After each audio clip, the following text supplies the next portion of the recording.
The wind whispers secrets in the silence of the night, and if you listen closely, you will hear the echoes of the unseen. Angels, those messengers of light, those guardians of the soul, do not walk with heavy feet or shout with thunderous voices. They move in silence, in stillness, in holiness. Yet many have wondered, why does heaven feel so distant? Why does divine presence escape them? Why does their prayer sound like an echo that bounces off walls but never pierces the sky?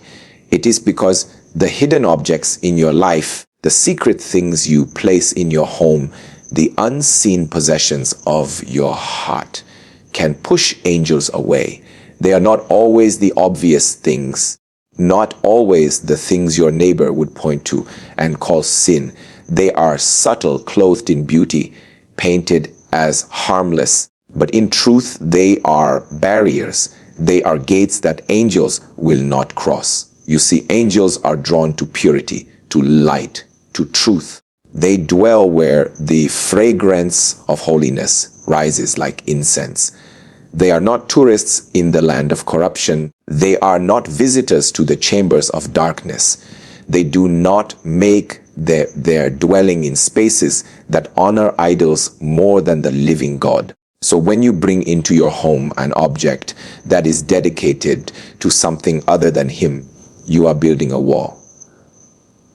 And when that wall rises, you begin to wonder why peace has departed, why dreams are disturbed, why your prayers hang in the air unanswered. You think it is fate.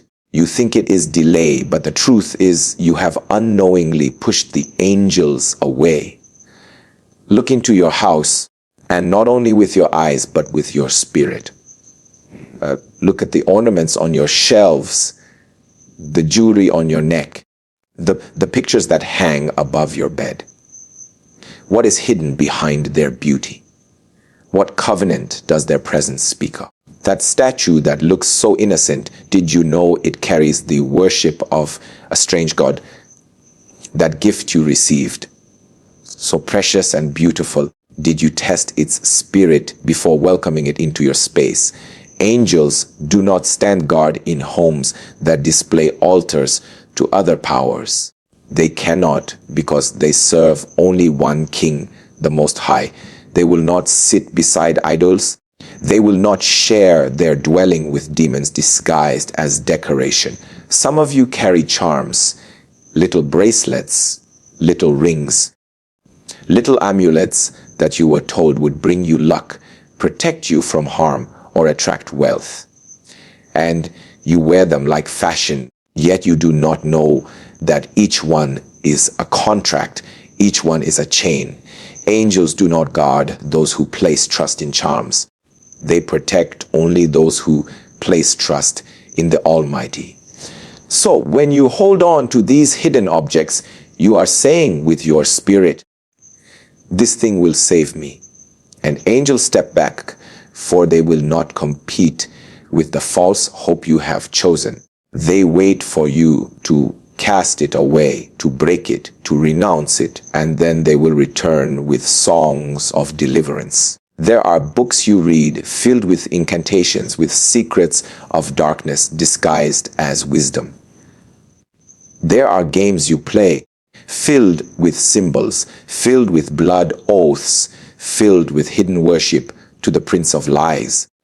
And you wonder why nightmares creep into your sleep, why oppression visits you in the night. Angels cannot camp where you have invited darkness to entertain you. They will not guard the doorway that you have willingly left open to spirits that mock the name of God. You say it is harmless, just a book, just a game, just a movie. But in the spirit, it is an altar, and angels step back, for they cannot sit at that table. Some of you hold on to photographs, reminders of a past love, a past life, a past sin that you secretly treasure. You keep them hidden in drawers, inside boxes, under beds. They are not just memories, they are attachments. They whisper to your spirit, remember me, belong to me. And every time you look at them, you are inviting that past back into your present. Angels are holy. They walk with those who desire to walk forward in truth, not backward in bondage. They do not stand guard where your loyalty is divided. And so, while you cling to what is dead, angels retreat, for they are servants of life. Even clothing can carry a message. Fabrics sewn with symbols that glorify death, patterns that exalt rebellion, garments designed in honor of spirits that oppose God. You wear them not knowing that in the realm of the spirit, they are uniforms. You become marked, identified, aligned with powers you did not intend to serve. And angels cannot march with soldiers who wear the emblem of the enemy. They wait until you strip it away and clothe yourself in righteousness. There are also words hidden not in your home but in your mouth. Words that you keep speaking, promises you place upon yourself, promises you make to the wrong spirits. Words are objects too, invisible but tangible in the realm of angels. When you say, I am cursed, I will never succeed, I will never be free, those words become chains that angels will not break, for you have chosen them. Angels operate on the authority of heaven, and heaven cannot override the covenant of your own tongue. So angels retreat until you speak life, until you declare truth, until you choose blessing instead of curse. And let us not forget the hidden unforgiveness, the object of bitterness you keep under your pillow like a secret treasure. You hold on to the pain, you replay the wound, you nurture the anger. Angels are ministers of peace. They bring reconciliation. They bring mercy. But they cannot walk with those who insist on hatred, who refuse to let go. The spirit of unforgiveness is a weapon that wounds only the one who holds it, and angels will not strengthen your hand to keep it. They will only wait, watching until you lay it down. Yes, my friend, many people pray for angelic protection. Many desire angelic visitation, but they do not examine the objects of their lives. They fast, they weep, they beg for heaven to move, but in the secret corners of their house, in the secret corners of their heart, they have built shrines to the very powers that push angels away. Angels cannot be bribed. They do not come because you cry. They come because you walk in alignment with God. And if you have chosen to house what God calls an abomination, they cannot dwell with you. The spiritual world is not neutral. Every object has a voice. Every possession has a covenant. Every decoration, every jewel, every gift is either aligned with light or with darkness. And angels are sensitive to these alignments. They flee from the smell of corruption the way you flee from a burning fire. They withdraw from the place where curses are enthroned. They wait for you to make your choice. So tonight, ask yourself, what have I welcomed into my life that does not belong? What lies hidden on my shelves? What symbols lie carved into my rings? What memories lie folded in my drawers? What unforgiveness lies hidden in my heart?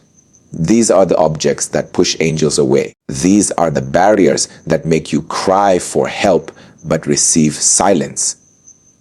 These are the reasons your dreams are troubled. Your peace is fleeting, your spirit is restless. But the good news is this: angels return when idols are cast down. They flood back into the house that is cleansed. They sing over the soul that repents. They guard the pathway of the one who chooses holiness. The moment you remove what does not belong, the moment you burn the objects of darkness, the moment you release the attachments of sin, angels rush back like rivers.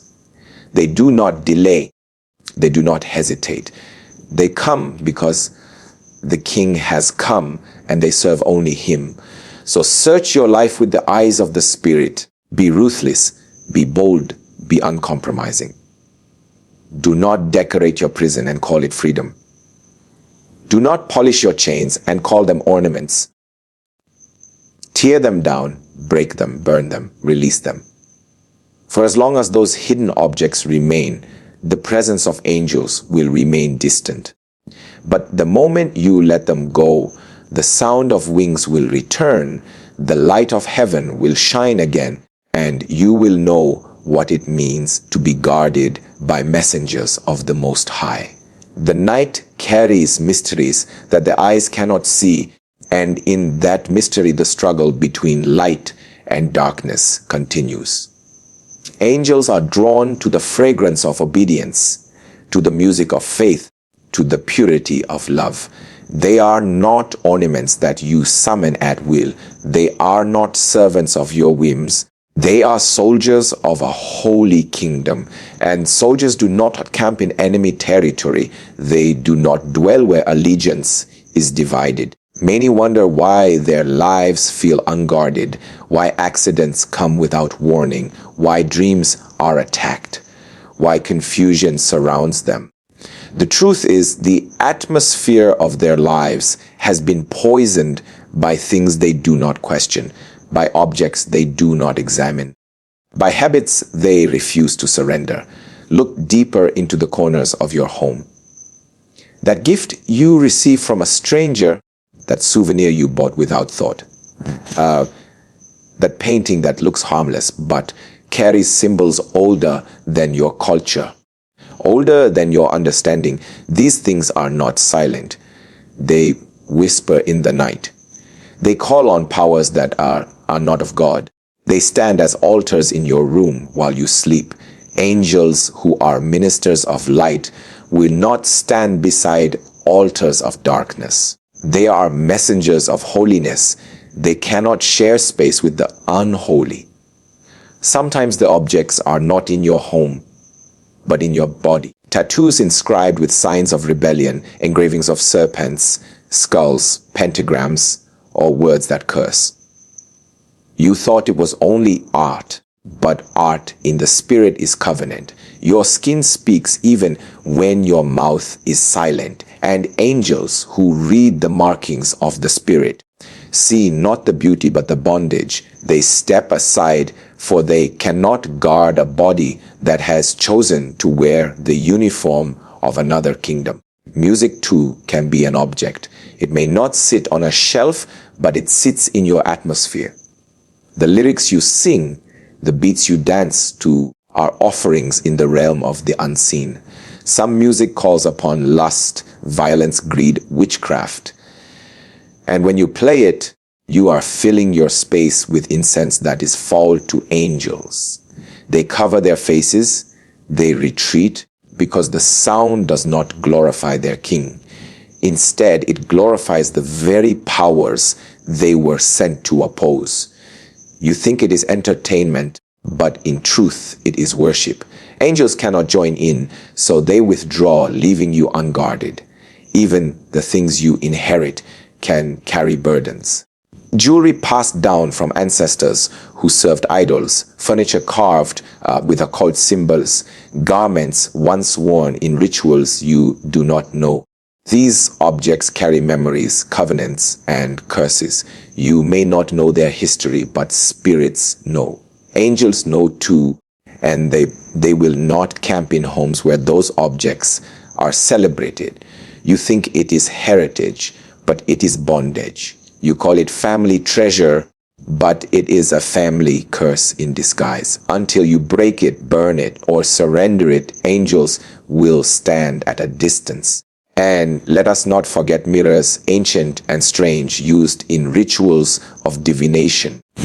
Some of you stare into them and wonder why you feel another presence staring back. That is because some mirrors were forged not for beauty, but for summoning.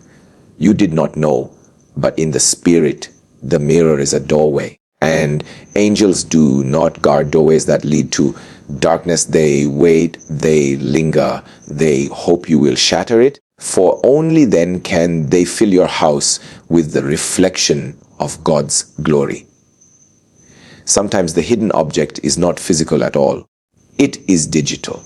It lives on your phone, on your computer, on your tablet. Files filled with images of lust, videos filled with violence, programs filled with witchcraft and blood. You think they are private, but in the spirit, nothing is private. Angels see, demons see, heaven sees. Your devices become altars, your screen becomes a shrine. Angels will not scroll through filth. They will not guard those who feed on poison.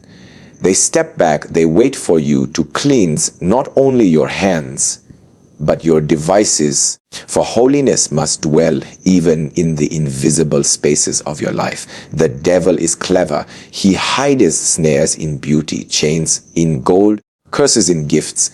He knows you will not bow to an idol carved in stone, so he places the idol in a necklace, in a bracelet, in a poster, in a game, in a book. He makes it fashionable, desirable, harmless, and you, without discernment, welcome it in. Angels, seeing the covenant behind the decoration, seeing the spirit behind the charm, cannot remain, for they are loyal to one throne only. Even perfumes and oils can be objects of repulsion. There are scents mixed with spells, oils consecrated not to God, but to dark powers. You rub them on your skin, not knowing that you are anointing yourself for the wrong kingdom. Angels do not follow those who have been marked by strange fire. They only follow the fragrance of holiness, the anointing of the Spirit, the oil consecrated to the Lord. The objects of darkness do not always look dark. Sometimes they glow, sometimes they shine, sometimes they look like light. That is the greatest deception. You hold a crystal and say it gives energy. You wear a stone and say it brings peace. You hang a dream catcher and say it keeps nightmares away. But in the spirit, each of these things is an invitation. Each of them is a declaration of trust in something other than God. Angels do not compete with crystals. They do not compete with stones. They do not compete with charms. They withdraw, for your faith has been given to another. Even the words you write can become objects. Letters filled with curses, journals filled with hatred, poems dedicated to death. You think it is art, but angels read the ink. They hear the voice of your words even when no one else does. And when those words glorify darkness, angels cannot remain. They are messengers of light. They cannot carry messages of death.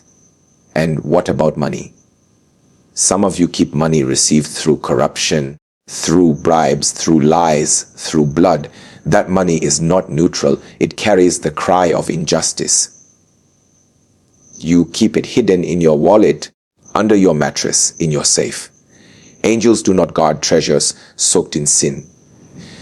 They guard wealth that honors God, wealth that is pure, wealth that blesses. If your possession is stained, their presence will not hover over it. The heart itself can carry objects unseen. Idols of pride, thrones of selfishness, crowns of arrogance. Angels serve only the humble. They walk only with those who bow low. They do not exalt pride. They resist it. So when your heart becomes a temple to yourself, angels step back. They will not join in the worship of you or ego. When you understand this, you will see that life is not random. It is ordered by what you allow, by what you welcome, by what you keep. Angels cannot force themselves into places you have decorated with darkness. They will not fight for space in your home.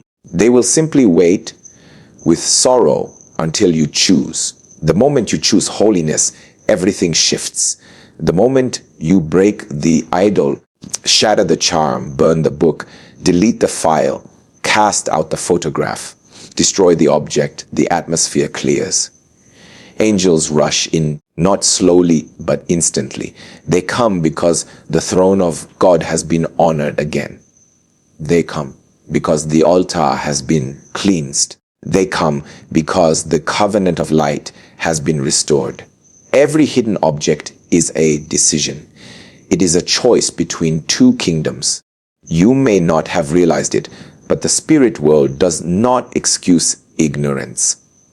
Heaven and hell both read your choices, both respond to your altars, both see your loyalties. And angels, being servants of heaven, cannot be bribed by ignorance. They will only remain where holiness is chosen, where obedience is lived, where God alone is enthroned. So search your home, search your mind, search your heart. Ask the Spirit to open your eyes. Do not be sentimental. Do not hold on to what kills you softly. Do not decorate your prison and call it freedom. For every hidden object you keep is another door shut to angels, another invitation given to darkness. And if you wonder why light feels distant, why peace feels fragile, why protection feels absent, it is because angels will not walk with those who choose shadows. But if you cleanse yourself, if you purge your house, if you renounce every hidden object, angels will not only return. They will fight for you. They will guard you. They will encircle you. And you will know what it means to live in the shelter of the Most High, surrounded not by idols, but by wings, not by curses, but by songs, not by fear, but by light. The spirit world is like the wind. You cannot touch it, but you feel it. You cannot hold it, but it moves everything around you. And just as the wind carries the scent of flowers or the stench of decay, your atmosphere carries a fragrance too. Angels move in spaces where the fragrance of holiness rises. They descend in places where the sound of praise is heard. They camp where the fire of purity burns. But when the air is filled with the odor of idols, when the house is decorated with hidden objects of darkness, when the heart clings to chains disguised as ornaments, they move away. They are guardians of light. They cannot dwell in darkness. They are warriors of truth. They cannot stand in lies. They are ministers of God. They will not share His glory with another. Some of you do not understand why your prayers feel heavy, why your fasting feels dry, why your dreams are troubled, why you feel unguarded. It is because in the secret chambers of your life, there are objects that push angels away. These things may be small in your eyes, but in the realm of the spirit, they are not small. A small key can lock a great door. A small crack can sink a great ship. A small idol can drive away a great company of angels. Walk through your house in your mind. That mask hanging on your wall, carved from a culture that worshipped ancestors and spirits, do you know what it represents? That drum you bought in a market, painted with symbols you do not understand. Do you know what covenant it carries? That crystal glowing on your shelf, given to you as a charm for energy and peace. Do you know it calls on powers not of God? Angels see what you cannot see. They know what covenants those objects speak of. They know what thrones they belong to. And when they see them, they step back. For angels will not guard what is already claimed by another power. There are some who keep photographs of dead loved ones, not as memories, but as altars. They talk to those photos. They pray to them. They weep before them, asking the dead for guidance. And they wonder why their house feels haunted, why their sleep is disturbed, why shadows walk their hallways. It is because angels do not guard those who invite the dead. Angels serve the living God, not the spirits of the dead. When you bow to the memory of the departed, you are bowing to darkness. Angels will not join you. They will wait until you let go, until you turn your face to the one who is alive forevermore. Even toys can be objects of darkness. Dolls used in rituals Figures shaped like demons, games filled with curses. Children play with them, and the atmosphere shifts. Parents wonder why their children cry at night, why they see shadows, why they fear sleep. It is because those toys are not innocent. They are doors. Angels do not guard doors that open to darkness. They will not camp in a room where idols are treated as playthings. They will wait, grieving until those toys are destroyed. And there are clothes that carry rebellion, shirts with slogans of hatred, jackets with symbols of death, shoes marked with signs of a cult. You think it is fashion, but in the spirit it is identity. Angels cannot march with soldiers who wear the enemy's uniform. They will not stand guard where the very garments glorify rebellion. When you put on such clothing, you are declaring allegiance without words. And angels hear declarations, even the silent ones. Do not think only objects outside of you matter. The greatest hidden objects are often in your heart. Bitterness, pride, envy, jealousy, lust. These are objects carved into the soul. Angels do not guard a heart filled with daggers. They do not sing over a heart filled with poison. They wait for cleansing, for repentance, for surrender. They wait for the heart to be emptied of idols so that it can be filled with God. Some of you hold on to letters from old relationships, tokens from lovers of the past, jewelry given in moments of sin. You keep them hidden in drawers, wrapped in boxes, buried under beds. You say it is just memory, but in truth it is a covenant. Those objects still tie you to the spirit of your past. They keep you bound to what you should have let go.